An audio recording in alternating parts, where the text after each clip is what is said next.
Assalamualaikum warahmatullahi wabarakatuh.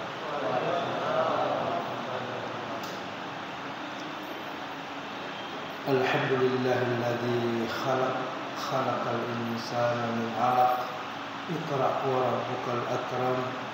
Alladzi 'allama bil qalam. 'allamal insana ma lam ya'lam.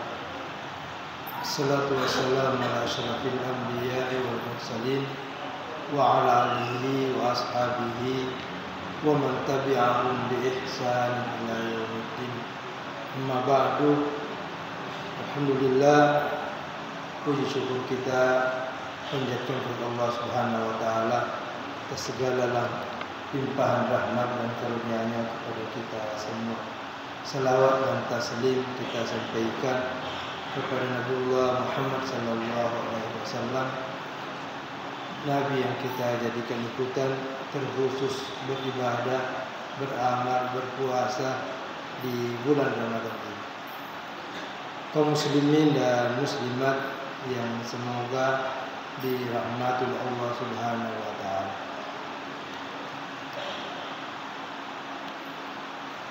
Di rakaat pertama tadi saya membaca surah Al-Alaq, yang mana surah Al-Alaq ini adalah merupakan ayatnya ayat 1 sampai 5 merupakan ayat yang pertama diturunkan oleh Allah Subhanahu wa taala. Kemudian ayat yang kedua turun, yaitu surah Al-Muddathir, juga ayat 1 sampai ayat 5. Ya ayyuhal muddathir qum fa'anzir wa rabbaka fakabbir wa thiyabaka fatahhir wa rujza fahjur wa la tamnun tastaksir. Kemudian ayat yang ketiga turun adalah ayat 1 sampai ayat 5 yang ada di dalam surah Al-Muzammil. Ya ayyuhal muzammil qumil laila illa qalila nisfahu aw inqus minhu qalila aw zid alaihi warattilil qur'ana tartila. Untuk ayat yang keempat dan seterusnya tidak dijelaskan lagi secara berurutan. Nanti ayat yang terakhir turun, yaitu yang ada di dalam surah Al-Imran, di pertengahan surah Al-Imran. Al-yawma akmaltu lakum dinakum wa atmamtu alaikum ni'mati wa raditu lakumul Islam dina. Tapi surah yang pertama turun adalah surah Al-Fatihah, dan itu karena berada di awal dari semua surah-surah yang ada di dalam Al-Quran, yang jumlahnya 114 surah, 30 juz. Dan hampir semua surah dimulai dengan bismillah, kecuali surah ke-9, surah At-Taubah atau surah Al-Bara'ah, itu tidak ada bismillah. Tapi di dalam surah An-Naml di ayat 60, di situ ada ayat wa innahu min Sulaiman wa innahu bismillahirrahmanirrahim. Sehingga seperti kita di tempat ini, keyakinan kita bahwa bismillah itu bukan ayat tetapi pembatas antara surah yang satu dengan surah yang lainnya, sehingga tidak dikeraskan bismillah. Kalaupun dibaca bismillah tetapi tidak sama besarnya ketika kita membaca surah Al-Fatihah. Demikian pula yang kita lihat di nikah. Surah Al-Qadr disebutkan bahwa inna anzalnahu fi lailatul qadr. Sesungguhnya Al-Quran itu kami turunkan dia Al-Quran pada malam kemuliaan atau Lailatul Qadr. Nabi berkata, ibhasuha fi ashril awahir. Cari malam kemuliaan itu di 10 malam yang terakhir. Atau faltamisuha fi witriha. Carilah di malam-malam ganjilnya. Apakah tidak bertentangan dengan tradisi yang selama ini kita lakukan, bahwa setiap tanggal 17 Ramadan kita memperingati nuzul Quran, turunnya Al-Quran. Sedangkan dikatakan bahwa Al-Quran itu diturunkan pada malam kemuliaan.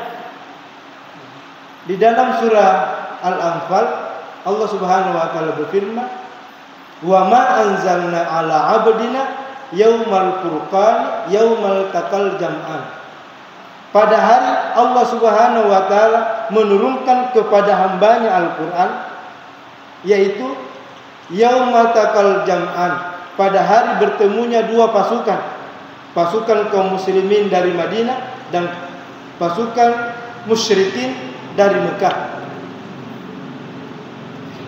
Itu artinya bahwa ketika kita mencari malam kemuliaan ini, bukan hanya di 10 malam yang terakhir, tapi mulai dari awal.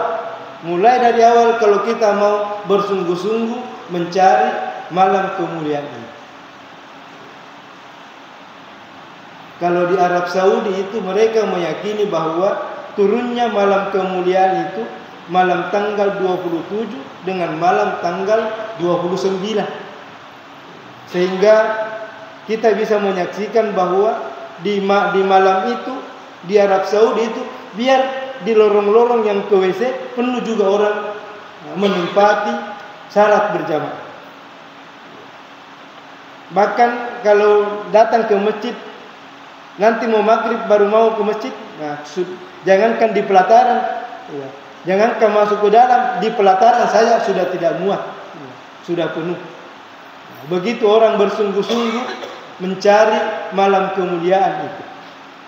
Bahkan sampai anak-anak kecil mereka bawa semua ke masjid. Biar yang masih merah, dia bawa ke masjid. Begitu kesungguhannya mencari kemuliaan. Tadi malam saya ceramah di satu masjid. Ketika mau mempersilakan saya naik itu, protokol dengan Pak Imam itu ngapangihang malam tanggal saya kayak di. Oke, di protokol malam tanggal 27 juga bisa. Jadi Imam nah malam tanggal 26. Kan kalau kita ini sudah malam tanggal 28. Karena Pak Imam yang bilang 20 26 ya, itu yang disampaikan oleh protokol. Saya bilang tidak usah mempersoalkan itu, dan tidak usah mencari siapa yang benar di antara orang yang berpuasa tanggal 11 dan berpuasa tanggal 12, karena masing-masing ada dalilnya. Wallazi ja'ala syamsa diya'an, dialah Allah yang menciptakan matahari yang bercahaya, wal qamara nuran, dan bulan yang juga bercahaya, wa qaddarahu manazila, dan beredar sesuai dengan porosnya. Nah, kalau salah edar itu ya hancur dunia ini. Atau turun saja sedikit matahari itu kita akan penasaran, kepanasan. Lita'lamu adadas sinina wal hisab, supaya kamu mengetahui perhitungan dalam 1 tahun, wal hisab, dan perhitungan. Nah, ini yang digunakan metode yang digunakan di Muhammadiyah, namanya hisab. Yang berpuasa tanggal 12, faman syahida minkumus syahra falyasum, siapa di antara kamu melihat bulan maka berpuasalah. Sumu liru'yatihi, berpuasalah karena melihat bulan, wa tuftiru biru'yatihi, dan berbukalah juga karena melihat bulan. Fa in gumma alaikum, jika terhalang bagimu melihat bulan itu, maka cukupkanlah bilangan Sya'ban itu menjadi 30 hari. Jadi sudah menjadi rumus itu, kalau 30 hari Sya'ban 29 Ramadan. Kalau 29 Sya'ban berarti 30 Ramadan. Ya, sudah menjadi rumus itu setiap tahunnya. Jadi masing-masing Ada dalilnya. Yang perlu dipersoalkan itu yang puasa tanggal 7 pada tanggal 7 Maret di Gunung Kidul, bahkan malepen di Henni. Malepen di Henni yang berpuasa tanggal 7 Maret. Yang berpuasa tanggal 10 di Makassar, An-Nasir, Naqsyabandiyah di Sumatera Barat. Itu yang semestinya dipersoalkan karena tidak ada dalilnya, tidak ada dasarnya, baik dari Al-Quran maupun dari hadis. Itu yang semestinya dipersoalkan. Pada muka di pemilu perhitungan kangka rilkong, muka kuikong, kata jekong. Ya dipersoalkan jekong. Nasabah? Dia kakak perhitungan jekong. Ya kurilkong, kuikong, ada ilmunya. Ya kujekong kan. Sampai sekarang dipermasalahkan. Jadi di dalam Al-Quran itu hanya 2 ayat, ayat Makkiyah dan ayat Madaniyah. Biasanya ayat Makkiyah, semua ayat yang turun sebelum Nabi hijrah itu disebut Makkiyah. Mungkin turun di Madinah, udah pernah hijrah Nabi tetap namanya ayat-ayat Makkiyah. Sebaliknya, semua ayat yang turun sesudah Nabi hijrah dinamakan surah Madaniyah. Biar turunnya di Mekah tetap namanya surah Madaniyah. Seperti ciri-cirinya itu, kalau ayat-ayat Makkiyah itu selalu dimulai dengan ya ayyuhan nas, karena belum banyak orang yang beriman, wahai manusia. Kalau ayat-ayat Madaniyah selalu dimulai dengan ya ayyuhalladzina amanu. Yang dipanggil itu adalah orang-orang yang beriman. Kemudian ciri-cirinya surah Makkiyah pendek-pendek. Jadi hampir semua surah yang ada di dalam juz Amma, juz ke-30 itu Makkiyah semua kecuali An-Nasr. Kecuali An-Nasr. Idza jaa nasrullahi wal fath dan seterusnya itu turun ketika Nabi merebut kota Mekah kembali. Setelah 10 tahun meninggalkan kota Mekah dan tinggal di Madinah, Nabi kembali merebut kota Mekah, itu yang disebut Fathu Makkah. Nabi merebut kembali, membuka kota Mekah kembali setelah 10 tahun ditinggalkan oleh Nabi sallallahu alaihi wasallam. Hanya itu saja, hanya satu-satunya surah yang disebut suratu Madaniyah, padahal turunnya di Mekah karena turun ketika Nabi sudah hijrah ke Madinah. Sedangkan ada ayat yang dimulai dengan ya ayyuhan nas tetapi disebut surah Madaniyah, yaitu ya ayyuhan nas inna khalaqnakum min dzakarin wa untha wa ja'alnakum syu'uban wa qabaila lita'arafu inna akramakum indallahi atqakum innallaha alimun khabir. Itu disebut surah Madaniyah padahal dimulai dengan ya ayyuhan nas. Kaum muslimin dan muslimat yang semoga dirahmati oleh Allah Subhanahu wa taala. Jadi Al-Qadar ini disebut artinya kemuliaan. Qadar juga bisa disebut ketetapan dan ketentuan. Bisa disebut sebagai qadar atau qada, ketetapan dan ketentuan Allah Subhanahu wa taala. Yang mana kalau kita mendapatkan kemuliaan di 10 malam yang terakhir ini, maka sama dengan kita beribadah 83 tahun, 84 tahun, 83 tahun, 4 bulan. Jadi bisa jadi lebih panjang usia amal kita dibanding usia kita sendiri. Karena ada orang yang meninggal ya belum 80 tahun, sedangkan panjangnya usia orang yang mendapatkan malam kemuliaan ini yaitu 83 tahun 4 bulan.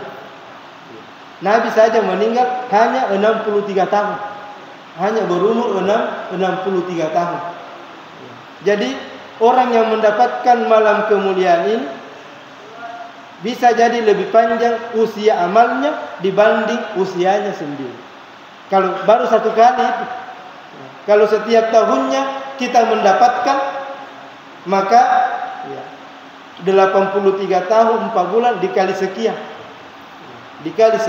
Khairun min alfi syahr. Lebih baik daripada 1000 bulan. Lebih baik daripada 1000 bulan. Ada yang mengartikan bahwa bukan 1000 bulan, lebih baik daripada 1000 bulan.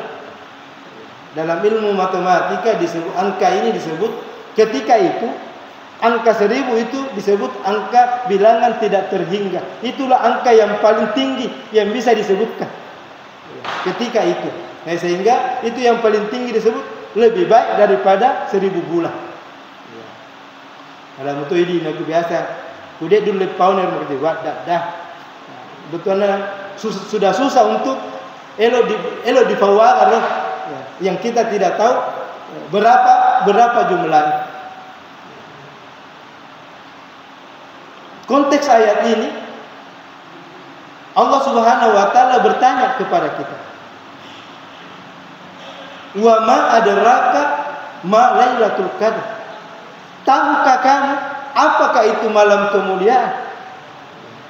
Dalam ilmu tafsir disebutkan bahwa banyak di dalam Al-Quran pertanyaan-pertanyaan yang Allah yang bertanya tetapi tidak membutuhkan jawaban dari kita. Allah sendiri yang memberikan jawaban itu. Dalam ilmu tafsir disebutkan bahwa kalau ada pertanyaan seperti ini, itu artinya menuntut kita untuk memberikan perhatian lebih. Karena di banyak ayat Al-Qari'atu mal-Qari'ah wa ma adraka mal-Qari'ah. Al-Haqqatu mal-Haqqa wa ma adraka mal-Haqqa. Jadi banyak ayat yang kita temukan ketika pertanyaannya itu wa ma adraka,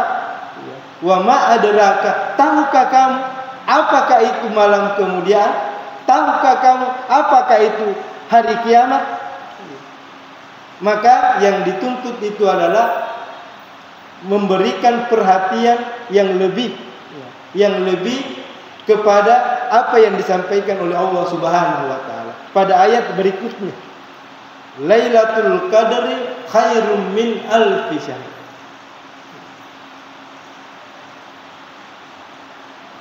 Malam kemuliaan itu lebih baik daripada 1000 bulan. Tidak ada yang disebutkan secara kontekstual itu bagaimana bentuknya itu yang disebut malam kemuliaan atau Lailatul Qadar. Jadi jangan kita berkata malam Lailatul Qadar double ki malamnya. Kalau kita berkata malam Lailatul Qadar, Lailatul Qadar atau malam kemuliaan. Di dalam Al-Quran Allah Subhanahu wa taala tidak menyebutkan secara spesifik itu yang mana yang disebut malam kemuliaan itu. Tidak ada tanda-tanda yang bisa dilihat oleh mata. Bahkan semua gaib, tidak ada yang terlihat. Apa yang terjadi pada malam itu?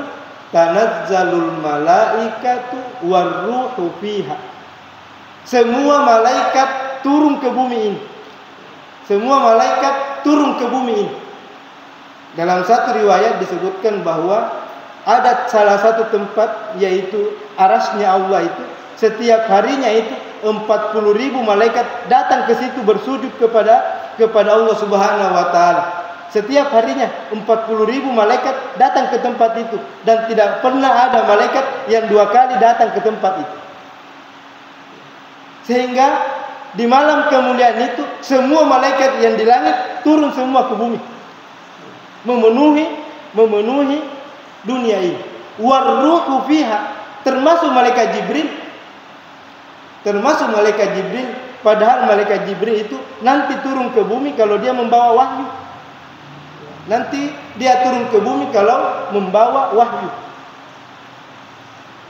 Dan ini kalau ada orang yang ditetapkan mendapatkan malam kemuliaan itu termasuk malaikat Jibril datang turun ke bumi ini, memberikan selamat kepada orang yang mendapatkan malam kemuliaan ini.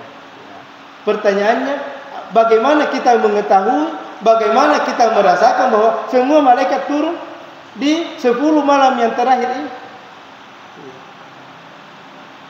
Malaikat kita tidak lihat, malaikat kita juga tidak bisa merasakan keberadaannya. Kita tidak bisa, kita hanya diberitahu bahwa kita semua ini ada malaikat di dekat kita. Kiraman katibina ya'lamuna ma taf'alun. Ada malaikat kiraman katibin yang menulis semua apa yang kita kerjakan. Setiap jadi kita ini semua didampingi oleh malaikat, mencatat semua. Lain malaikat yang memang ditugaskan mencatat kebaikan dan keburukan kita. Itulah sebabnya kenapa ketika turun ayat yang pertama itu, malaikat Jibril berkata kepada Nabi, "Iqra, baca." Nabi mengatakan, "Apa mau dibaca? Saya ini ummiun, la naktub wa la naksub. Saya ini buta huruf, tidak bisa menulis dan tidak bisa menghitung." Biasa yang kayak di buta huruf tapi ne semua nomorona doye. Ini lebih tak la naktub wa la naksub, tidak bisa menulis dan tidak bisa menghitung. Sehingga ketika Nabi menerangkan puasa itu mengatakan hakada wa hakada wa hakada, bahwa jumlahnya puasa itu 3 kali. Nabi mendorong tangannya itu masing-masing 10, 5 dan jumlahnya 10 3 kali. Yang kedua Nabi berkata terkadang juga itu puasa hakada wa hakada wa hakada, dia melipat jempolnya, artinya terkadang 29. Hanya begitu cara Nabi menyampaikan. Ana ummatun ummiyun, saya ini adalah orang yang buta huruf. La naktub wa la naksub. Sehingga tidak ada alasan yang bisa membenarkan kalau ada orang kafir, orang yang membenci kepada Nabi mengatakan bahwa Al-Quran itu karangannya Nabi. Bagaimana bisa mengarang? Membaca saja tidak. Membaca saja tidak. Jadi bagaimana Nabi mau mengarang-arang itu Al-Quran? Yang kedua, ketika Nabi diperintah Iqra, baca, kata Nabi, ma'ana bikari, saya tidak bisa menulis, saya tidak bisa membaca, dan apa yang mau dibaca tidak ada. Malaikat memeluk Nabi itu seerat-eratnya sampai Nabi mengatakan, ya, sakit badannya. Dipeluk erat oleh malaikat Jibril. Nanti yang ketiga kalinya barulah Nabi mengikuti apa yang dibaca oleh malaikat Jibril. Tapi sesudah itu Nabi lari pulang dan berkata, "Zammiluni, zammiluni, selimuti aku, selimuti aku. Aku takut, aku takut dan aku ketakutan." Kenapa? Ketika Nabi melihat bagaimana bentuknya itu malaikat Jibril, dan malaikat Jibril memperlihatkan bentuk aslinya. Ketika Nabi melihat ke bawah, kakinya Jibril itu tertancap ke dalam tanah, dan ketika Nabi mendongakkan kepalanya ke atas sampai di langit. Ketika ia melihat ke kanan, sayapnya itu Jibril sampai tidak ada ujungnya, sampai di sebelah kanan ya, tidak ada ujungnya. Ketika dia melihat ke kiri, seperti itu juga. Dan itulah yang disampaikan kepada istrinya bahwa saya mengalami seperti itu. Dan kebetulan ada sepupunya Siti Khadijah binti Khuwailid, yaitu seorang pendeta. Kata Aisyah, kata Khadijah, nanti saya kasih tahu itu pendeta. Barangkali ada yang dia ketahui tentang kenabian yang terakhir. Makanya 2 ayat yang diturunkan berturut-turut itu semuanya berisi ya ayyuhal mudassir, wahai orang yang berselimut, kum fa'anzir, berdiri untuk memberi peringatan. Ya ayyuhal muzammil, wahai orang yang berselimut. Juga ditegur oleh Allah Subhanahu wa taala, jangan tidur, jangan takut, memberi peringatan untuk mendapatkan kekuatan, bangun di tengah malam untuk melaksanakan salat malam. Dan itu adalah sumber kekuatan. Qumil laila illa qalilan nisfahu aw inqus minhu qalila aw zid alaihi wa warattilil Qur'an tartila. Mau bangun di seperdua malam, mau di sepertiga malam, atau di akhir malam, dan kamu akan mendapatkan qaulan tsaqila, yaitu perkataan yang berat, perkataan yang ketika kamu menyampaikan, maka kamu akan mendapatkan kekuatan dari efek dari salat malammu itu, karena disitulah sumber kekuatannya. Kaum muslimin dan muslimat yang semoga dirahmati oleh Allah Subhanahu wa taala. Dan inilah yang berbanding terbalik dengan kita. Karena semakin kalau di sini barangkali terkecuali di masjid-masjid yang saya datangi, dan ini masjid yang ke-25 saya datangi. Baru 2 masjid yang double termasuk masjid ini yang saya datangi. Jamaahnya itu sudah berkurang. Jamaahnya sudah berkurang seiring dengan akan berakhirnya bulan Ramadan. Kita lihat ya di tempat-tempat perbelanjaan, tempat-tempat yang menjual perlengkapan make up dan lain sebagainya, itu yang diserbu. Sehingga ada saya lihat di WA, semua masjid menyampaikan berita kehilangan jamaah. Diduga keberadaannya di pasar-pasar, di tempat-tempat perbelanjaan dan mal-mal. Kalau begini modelnya, ya ku pengajian kita itu nasihat itu barangkali. Nah, sementara orang pengajian yang dipenuhi itu tempat-tempat perbelanjaan, kafe-kafe dan lain sebagainya. Berarti tidak mendengarkan ceramah. Kufurangi paling macam yang itu. Jadi mesunan lau di kafe-kafe, lau bergerombol komunitas. Ada tempat pengajian yang saya sering datangi karena saya dipanggil. Ya roja mana tertelumi. Tapi ya, karena tidak ada kewajiban kita itu untuk memberikan petunjuk kepada orang. Wa ma arsalnaka illa balagul mubin. Tidak ada kamu diutus Muhammad melainkan hanya untuk menyampaikan saja. Tidak ada kewajiban Nabi untuk memberikan petunjuk kepada orang. Innaka la tahdi man ahbabta. Kamu tidak bisa memberi petunjuk kepada siapa yang kamu kehendaki. Walakinnallaha yahdi man yasha. Tapi yang memberi petunjuk itu adalah Allah Subhanahu wa taala. Bahkan kan masih di Matuangi, ya rumah masjidnya masa kasya di Allah. Tapi ya, yang mimbarnya seperti ini, menjorok ke dalam. Tapi deka ketuturan dia lota ke macaranya tahu, kemana ketuturan? Mangolo di laut mana? Jadi kungkaton jeka, maka dia iga kasih ramai rona. Deka tahu dia lo, engkau mau tahu dia lo tapi di teras keng itu dah. Jadi biasa kau bercerita dia, Assalamualaikum.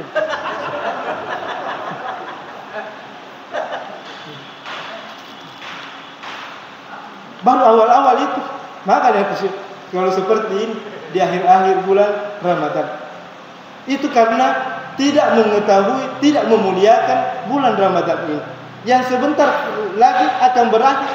Nabi saja syadda mizarahu, mengencangkan ikat pinggang, wa aikada ahlahu, membangunkan keluarganya, wa ahya lailahu, dan menghidupkan malam-malam di bulan Ramadan. Nabi lakukan itu selama kurang lebih 9 tahun. Selama diwajibkan berpuasa sampai Nabi meninggal, Nabi tidak pernah meninggalkan yang namanya beriktikaf. Beriktikaf 10 hari di terakhir. Wala tubashiruhunna wa antum aakifuna fil masajid. Nabi mulai 1 sampai 20 Nabi masih tidur dengan istrinya. Bahkan Aisyah pernah berkata, yukabbiluni wa huwa sa'im. Setiap dia mau meninggalkan Nabi mencium kening saya. Padahal rumahnya Nabi dengan masjid itu hanya dinding yang mengenterai. Tapi itu dari segi romantisme kehidupan berumah tangga Nabi sallallahu alaihi wasallam. Tapi di 10 malam yang terakhir Jangankan tidur bersama-sama, menyentuhnya saja tidak. Menyentuhnya saja tidak, karena yang namanya iktikaf itu tidak boleh meninggalkan masjid kecuali hanya buang air besar, buang air kecil dan mandi. Itu pun dilakukan ya di WC-WC yang ada di masjid. Bukan kembali ke rumah. Bukan kembali ke rumah mau buang air besar, mau buang air kecil. Semua sahabat juga ikut bersama Nabi, tapi tidak semuanya merasakan, tidak semuanya mendapatkan yang disebut malam kemuliaan. Tidak semuanya merasakan. Kenapa itu tadi? Bahwa karena nanti Nabi yang menjelaskan bahwa tadi malam itu sudah turun malam kemuliaan, baru sahabat mengetahui. Kenapa tadi? Semua yang dijelaskan oleh Allah bahwa semua malaikat turun itu hal gaib semua. Termasuk malaikat Jibril kita tidak tahu keberadaannya.